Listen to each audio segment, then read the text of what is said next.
Previous to this class, uh, we have covered the topics called band theory of solids. We have studied the difference between insulators, conductors, semiconductors. Then we have studied much about the substance semiconductor, how it behaves with increase in temperature as well as at the room temperature. We have studied a material called P-type and N-type. Then if P-type and N-type are suitably added, a diode is formed. Very well, we have covered all the topics related to diode, especially the Zener diode used as a voltage regulator. Few of the applications of the diode: rectifiers. Rectifiers we have seen, half-wave rectifier, full-wave rectifier, bridge-wave rectifier, and all.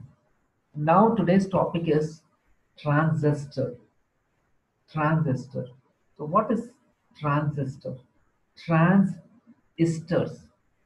Nothing but transferring the values of resistance. Transferring the values of resistance from its value low to high. Understood? So it means the resistance value, it is transferring with the value of low to high, can be said as an amplification. Any signal from its weak to strong can be called as an amplification. So basically we use the transistor as an amplifier or a transistor as a switch. So before we explore much about the transistor, let us go to the history of the transistor. The first transistor was called as a point contact transistor, and this was made by a scientist called John Bredin, Walter Brattain, and William Shockley. So there were the three scientists. These are the three scientists who have invented a point contact transistor. You can see a picture of them as well as how the first point contact transistor looks alike. If you see here, you have an emitter. This is an emitter terminal. This is a collector, and this is a point contact which is having in contact with the surface, and this is a base. This picture shows the workbench of John Bredin and Walter Brattain. Actually, they were supposed to do fundamental research about crystal surfaces. As the results hadn't come very good, though, there was a rumor that their boss, William Shockley, was about to cancel the project. But in 1947, working alone, they switched to using tremendously pure materials. And it dawned on them that they could build the circuit in the picture. It was a working amplifier. John and Walter submitted a patent for the first working point contact transistor. So only these two, John and Walter, took the patent for the first point contact transistor. Shockley was furious and took their work and invented the Junction transistor and submitted a patent for it 9 days later. The three shared a Nobel Prize in 1955. Bredin and Brattain continued in research, but Shockley quit to start a semiconductor company in parallel to. It folded, but its staff went on to invent the integrated circuit. We normally call it a chip, and that is the company which is called as an Intel Corporation.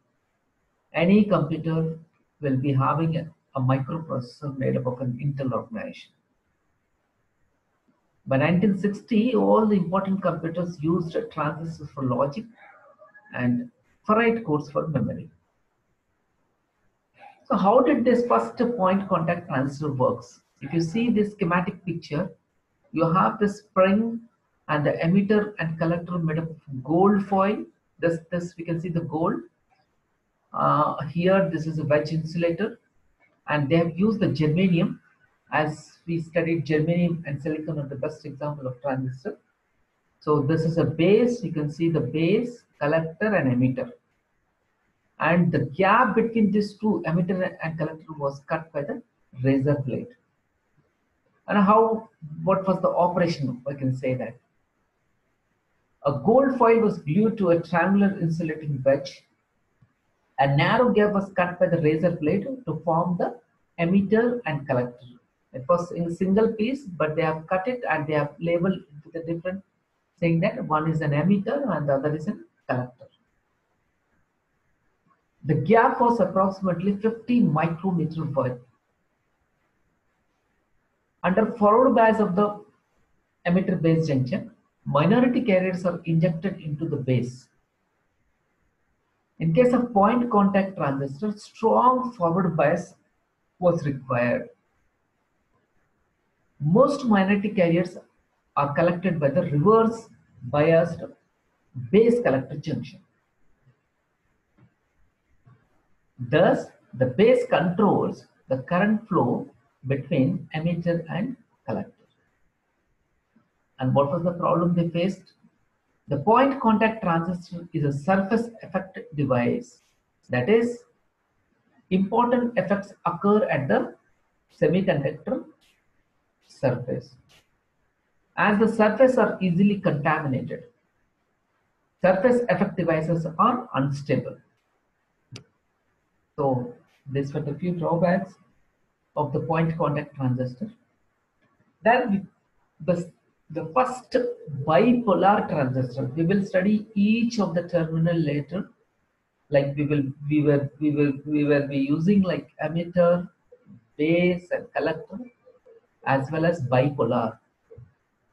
So this is the first junction transistor. This is invented by William Shockley at Bell Laboratories and Murray Hill, New Jersey, 1949. So you can see that this is a P type, and this is an N type, and this is a P type. So I can say that this is a PNP transistor. Here they have labeled it as an emitter. This is a base, and the other region is called as a collector. We will study all this. This is just I'm summarizing. Now, according to this Moore's law, it is an observation made by Gordon E. Moore, in which he predicted that the number of transistors inside an integrated circuit could be doubled every 24 months at the density that also minimized the cost of the transistor. You know what is the cost of a transistor if you purchase outside? Like you have a transistors called BC108 or TIP31A or 2N30525354 or 20 T018 and so on. So it hardly costs 20 rupees or 30 rupees or 40 rupees in Indian currency. If you go back and see in 1970 somewhere, the transistors used in integrated chips were approximately 3,000. And now, at the current scenario, somewhere we are using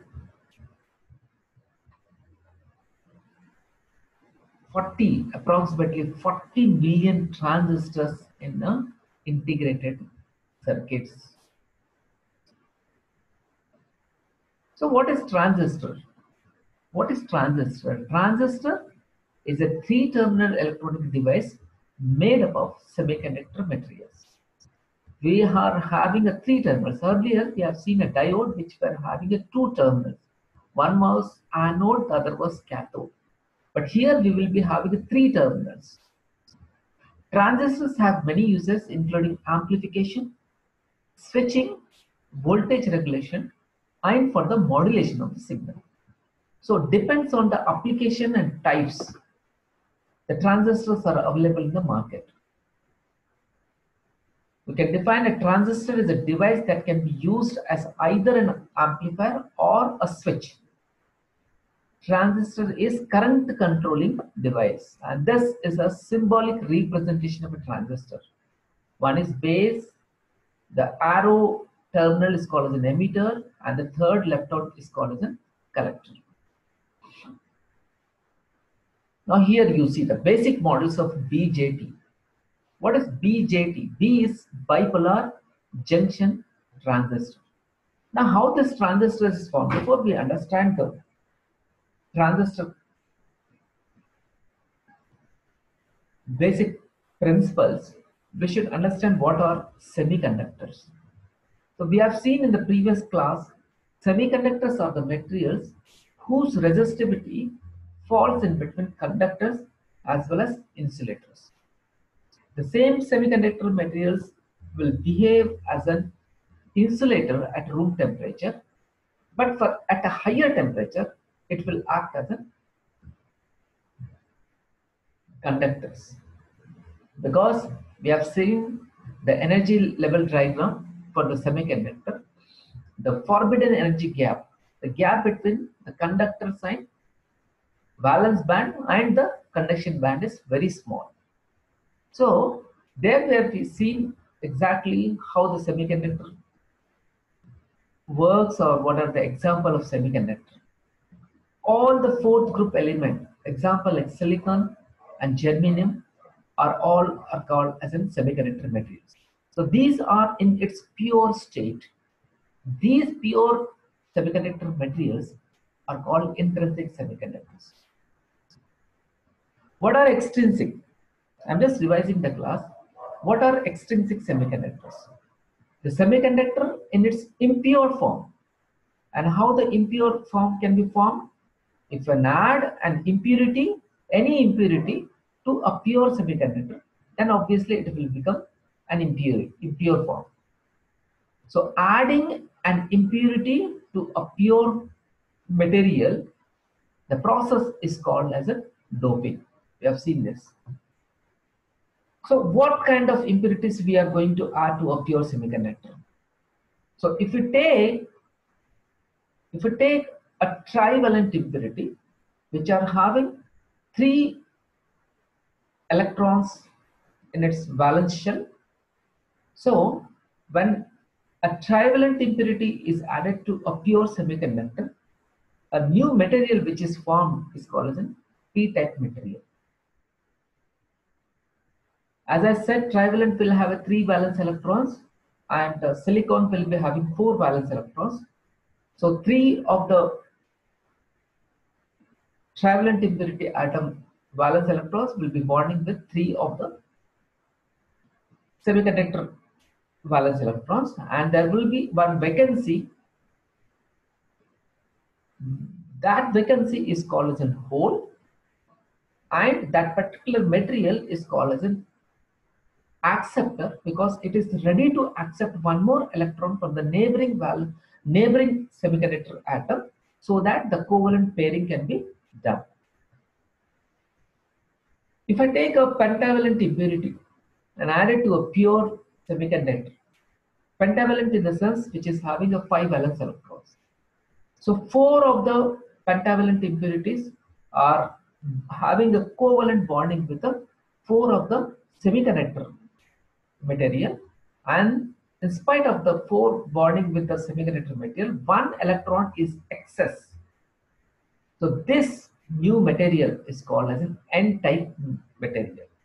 In the sense, I can say that the p-type material will have the majority charge carriers as holes, whereas in n-type material, the majority charge carriers are electrons.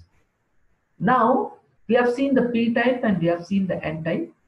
If p-type material and n-type material are suitably joined by the process of crystallization, a new device is formed, and that device is called as a junction diode. We have seen here, if you see, this is a symbol of a diode. So this is a junction diode. These 2 are diodes. These 2 are diodes. A new device is called as a p-n junction diode or junction diode, or simply we can say as a diode. So what is diode? Di means two electrodes, anode and cathode. One will be generating the electrons and the other will be collecting the electrons. Now we have seen this diode, how the principle as well as how the construction of diode are done in different bias. Like we have seen, if the diode is connected in forward bias, how it behaves. What was forward bias? When an external source is connected in such a manner which cancels the potential barrier and allows the currents to flow in the circuit, was called as a forward bias. Because in the case of forward bias, it cancels the depletion layer and the current was flowing in the circuit. Whereas in the case of reverse bias, when an external source is connected in such a manner which increases the depletion layer, once the depletion layer, the junction between the two diodes increases, it means there won't be any flow of current. This was the basic principle of the diodes what we have studied. Now how the transistor is formed. If you take two PN diodes, here you can see two PN diodes and sandwich together, then a new device is formed, and that device can be called as an PNP transistor or NPN transistor. How it is formed? If you take two PN junction diodes, sandwich together, then that new material can be having the two permutations, and that can be called as an PNP or NPN transistor. This is basic configuration. We will study this exactly what this arrow marks means, and why, for the PNP it is inside and for the NPN it is outside. We will study into the next slide. Once again, the term bipolar refers to the use of both holes and electrons as charge carriers in the transistor structure. We are saying that this is a bipolar. The flow of current in the circuit is because of either of the charge carriers. It can be holes or it can be electrons. So that is the reason this junction transistor is called as a bipolar junction transistor, because there is a junction between P and N, so it is called as a bipolar junction transistor. And that the two combinations, two probabilities are NPN and PNP. Now we have the three LEDs. We were studying about the three LEDs. What are they? Emitter, collector, and the base. So what is emitter? If you see here in the next diagram or here, this we say that this is an emitter, this is a base, and this is a collector. So what is emitter? The section on one side that supplies charge carriers, and it can be holes or it can be electrons. See in here this is an emitting what? Emitting the charge carriers of this particular p-type, and p-type have the majority of holes. So the section on one side that supplies charge carriers, it can be holes or it can be electrons, is called the emitter. Now you have seen what is emitter. The emitter is always forward biased with respect to base, so that it can supply a large number of mesotic charge carriers. Holes if emitter is p-type, and electrons if the emitter is n-type. So this emitter base junction, this emitter base here, if you see this emitter base should be always connected in forward bias. This emitter base should always be connected in forward bias. We have the new region called as a collector. Now this is the new term, we say that it's a collector. The section on the other side that collects the charges is called the collector. It is bypassing through the base, but most of the electrons are electrons or it can be holes. are collected by the collector region. The collector is always reverse bias. Its function is to remove charges from the junction with the base. So this junction, if I see that the collector base junction, this one is always in reverse bias, whereas the base emitter junction is always in forward bias. Now what is this base? So if you see the width, the base is very thin, isn't it? The middle section, which forms true PN junction between the emitter and collector, is called the base. The base emitter junction is forward bias, allowing low resistance for the emitter circuit. The base collector junction is reverse bias and provides high resistance in the collector circuit.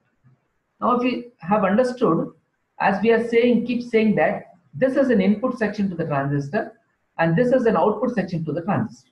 So the base emitter section should always be in forward bias and this base collector section should be always be reverse bias.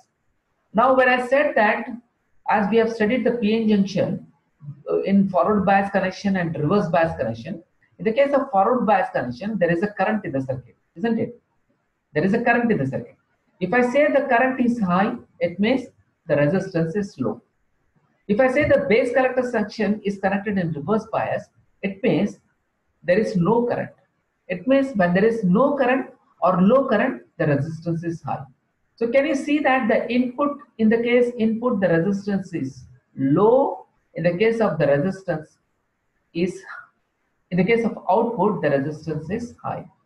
This is nothing but transferring the low resistance value to the high resistance value. It means any signal which is making its value from the value of low to high is nothing but amplifiers. So transferring of resistance is called a transistor. Hope you are clear now.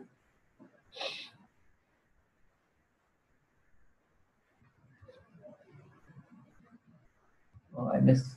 This is we have seen the term bipolar refers to the use of both holes and electrons as charge carriers in the transistor structure, and the two combination can be NPN and PNP transistor. We have studied what is emitter. Emitter emits the electron which pass through the device. The collector collects them again once they have passed through the base. All the mesotic charge carriers from the emitter, it can be electrons or it can be holes, have to pass through the base so that the rest of the electrons or holes can be collected with the collector region. This is how it can be given as an architecture. Is constructed with 3 doped semiconductor regions separated by 2 PN junctions. This is the basic construction. This is how it looks like. What we were studying, the 2 junctions are termed as the base emitter junction and the base collector junction. The term bipolar refers to the use of both holes and electrons as charge carriers in the transistor structure. In order of the transistor to operate properly, the 2 junctions must have the correct DC bias voltage. The base emitter junction is forward biased, the base collector junction is reverse biased. This is as simple as we have studied. And now, the 3 regions what we were studying, like emitter, base and collector, this emitter is very heavily doped. Emitter is very heavily doped.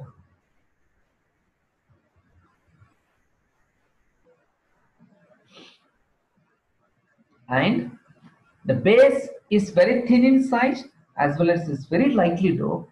And the collector, the last one, is moderately doped. Okay. These are the symbol for the transistor. These are the symbol. And now we can see the construction of the transistor for the NPN as well as for the PNP. If you go back to this particular, I think, okay.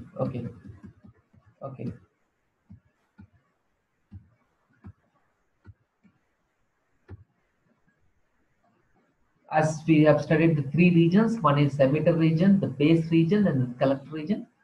The first region is heavily doped, and the second is very thin in size as well as slightly doped, and the last section or the region is collector, which is in size more width, more area compared to the emitter and base, and it is moderately doped.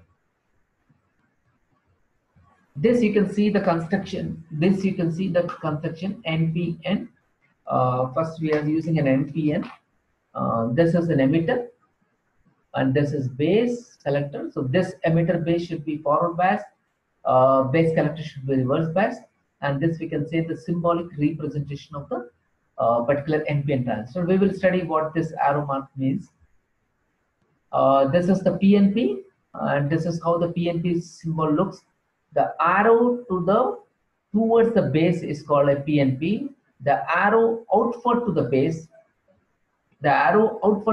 is called an NPN transistor. The same thing, the three layers of BJT are called emitter, base, collector. Base is very thin compared to the other two layers. Base is slightly doped, emitter is heavily doped, collector is moderately doped. In the case of NPN, emitter and collector are made up of N-type semiconductors and base is P-type. In the case of PNP, emitter and collector are P-type and base is N-type.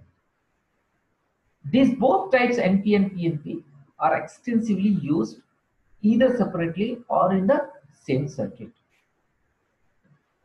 BJT has two junctions, like input and output sections we can say, or two junctions, emitter base junction and collector base junction. If you see this figure, this is a junction.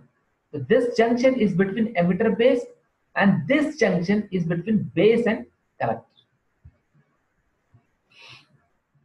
The device is called bipolar junction transistor because current is due to the motion of two types of charge carriers, free electrons as well as holes. Transistor analogs to two diodes connected back to back. We have seen in the first picture, like here, if you go back and see, this is the analogous of two diodes back to back. So this is PNP and this is NPN. The same thing we are referring here. Now we can see the types. What are the types and packages? Once we do this, then we see the construction of the NPN as well as the PNP transistor. So if you see the transistor classification according to type, like it is whether it is an NPN or PNP, according to material used, whether it is made up of germanium or silicon, according to major use, high or low power, switching, or high frequencies. You can have low power audio frequency, you can have high power audio frequency, or low power high frequency. So these are all different types and packages of the transistor. How the transistor identifications are done? Few of the transistors are prefixed with 2N followed by 4 digits number.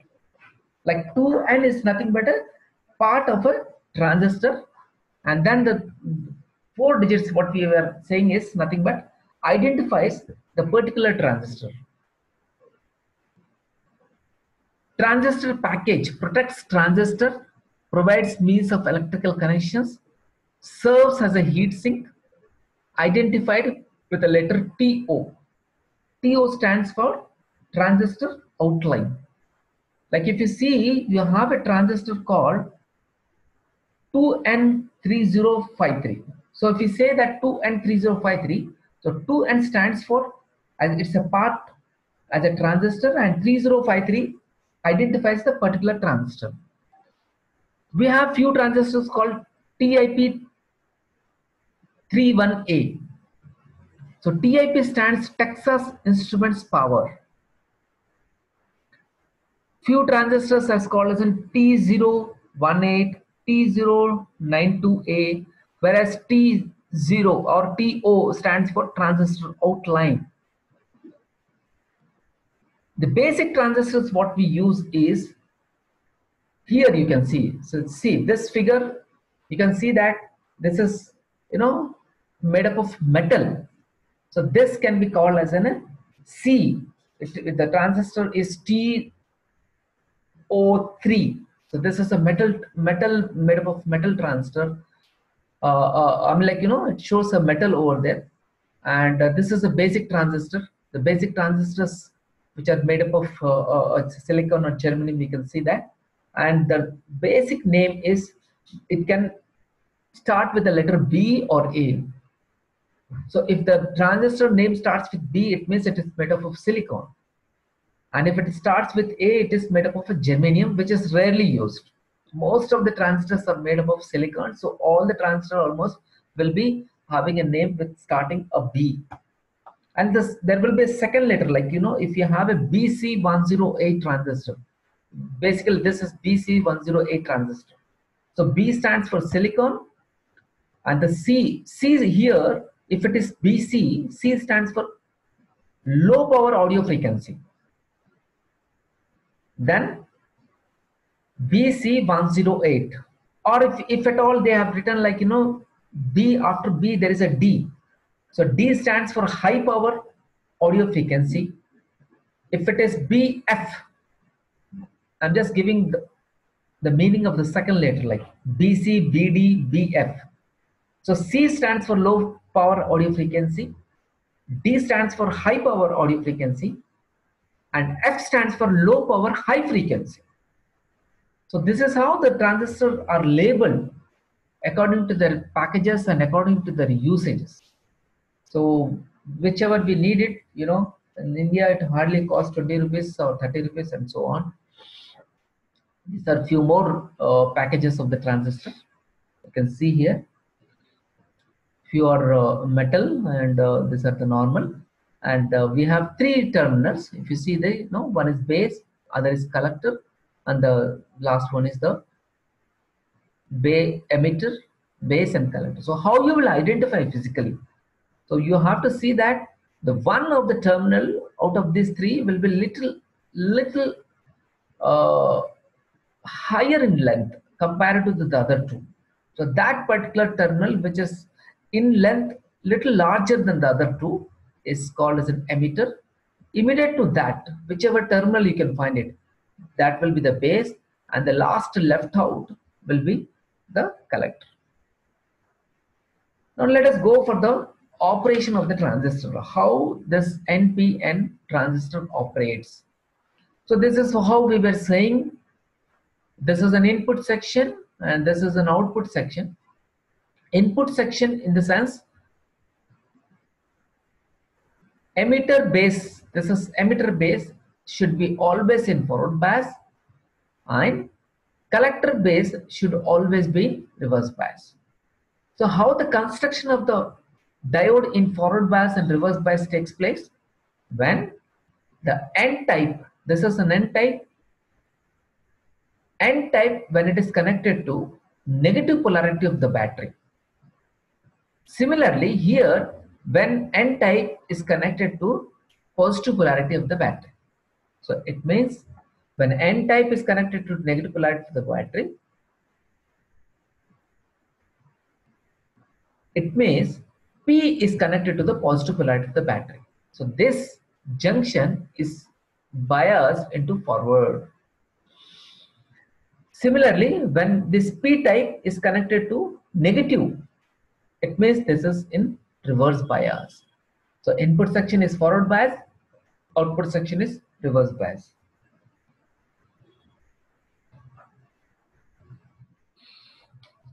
The forward bias causes the electrons in the N-type emitter to flow towards the base. If you see this, or you can have this figure also, I'll show this also, or simply you can understand from here also, or let us go with this figure. This The forward bias causes the electrons in the N-type emitter to flow towards the base. This constitutes the emitter current IE. You can see the current IE. As these electrons flow through the p-type, now this is a intermediate section called as a p section or p-type. As these electrons flow through the p-type base, they tend to combine with holes. Since the base is slightly doped and very thin, therefore only a few electrons less than 5% combine with holes to constitute the base current IB. You can see this. We are again and again repeating that this particular section, the emitter section, is highly doped. This is lightly doped. This is moderately doped. Moderately doped.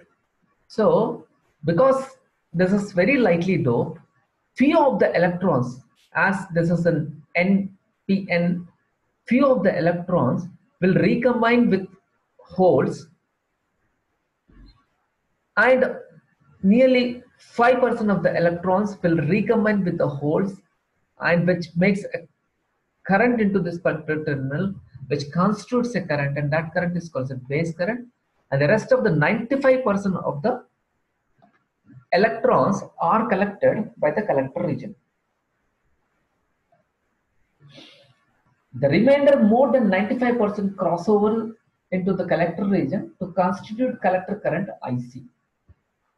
Therefore, the entire emitter current flows in the collector circuit.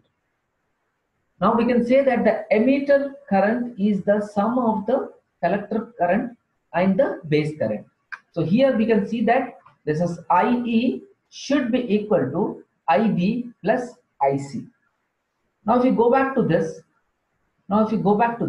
if you try to understand here the symbol of this, we will keep saying about the symbolic representation of NPN transistor.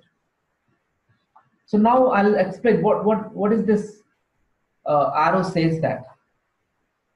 Actually, when you have biased this into the forward and this into the reverse bias, all the emitter were moving towards the base section. All the electrons from the emitter section were moving to the base. As the base is lightly doped, it recombined with each other, and the rest 95% above are collected by the collector region. It means the electrons were moving towards the base. So this arrow direction is nothing but the direction of current, not the direction of electrons.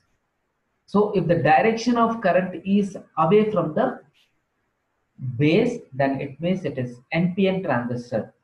If the direction of current is towards the base, it means it is PNP transistor, because the direction of conventional current is always opposite to the flow of electrons. Hope you are clear now. Hope you are clear. So this is what we were studying about NPN basic configurations. Operation of NPN transistors discussed here. For normal operation, amplifier applications, base emitter junction should be forward bias and base collector junction should be reverse bias. Depletion width at emitter base junction is very narrow. Depletion width at collector base junction is very wide. If you see that, say here there are two junctions, so here the depletion is very light, very narrow, whereas at this junction the depletion is very large. You can see the depletion region. When emitter base junction is forward bias, free electrons from emitter region drifts towards the base region. Some free electrons combine with holes in the base to form small base current. Inside the base region, free electrons are minority carriers. So most of the free electrons are swept away into the collector region due to the reverse bias collector base junction. Now there are three currents. One is IE, IB and IC. emitter current, base current, and collector current. Now let us see the construction, the principle of the PNP transistors. Now instead of electrons, like here in the case of NPN, electrons were there. As we are considering now PNP transistor, the majority charge carriers in P-type will be holes. Now this is the PNP transistor. If you see this PNP transistor, now what is happening here? The forward bias causes the holes in the P-type emitter to flow towards the base. This constitutes the emitter current IE. So we are saying that why? Because P have the majority charge carriers and holes, and because this is a positive charge carrier is connected to positive, so that this particular input section is made as a forward bias section. So as the majority charge carriers are holes and this are connected to the positive polarity, obviously all the holes will be moving away from this particular polarity. So moving towards the base section. That's the same thing we are repeating now. The forward bias causes the holes in the P-type emitter to flow towards the base. This constitutes the emitter current IE. You can see the current, the direction of conventional current is always towards the opposite direction. So that's the reason if the holes are moving in this direction, it means the direction of the current in the circuit is in this manner. As these holes cross into the N-type base section, I'm addressing to the base section, they tend to combine with the electrons.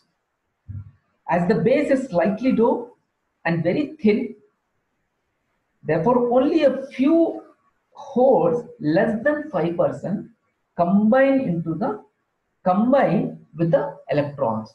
This is a base section and this have the majority charge carriers and electrons. So these holes which are penetrating from emitter region to the base region will recombine, and only less than 5% of the electrons will recombine with the holes over there. The remainder, more than 95%, cross into the collector region to constitute collector current IC. Almost the entire emitter current flows into the collector circuit.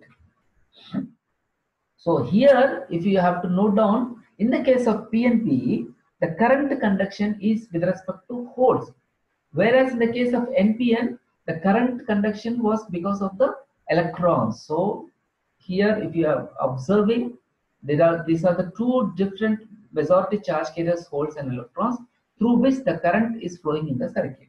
That's the reason it is called as a bipolar junction transistor. Now you can see this